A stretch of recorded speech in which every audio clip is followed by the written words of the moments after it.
জন্য আমাদের বাংলাদেশের ইমামদের মাল একদম অল্প, ইমামদের মাল একদম কম। আলহামদুলিল্লাহ আমাদেরকে এই পরিমাণ দেয়, যে পরিমাণ দিলে আমরা মোটামুটি চলতে পারি। সুবহানাল্লাহ, কি বলছি?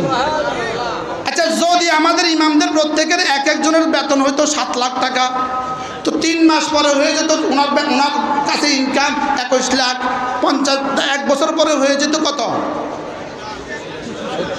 হ্যাঁ, আচ্ছা এবার যদি সভাপতি সাহেব বলতো ইমাম সাহেব 2 মিনিট দেরি করলেন কা, তো ইমাম সাহেব কি কইতো? আপনি চাকরি আপনি করেন, আমি যাই, 70 লাখটি আমার কাছে আছে। বলতো কি বলতো না? বলে। আচ্ছা, কি পরিমাণে ইহসান করছে রব্বে কারীম আমাদের বেতন কম দিয়া। সুবহানাল্লাহ বলেন। আমাদের বেতন বাড়ায় দিলে আমরা একজনও ইমামতি করতাম না। কি করতাম না বলেন? যদি আমাদের বেতন 1 লাখ টাকা করে হতো, 6 মাস পরে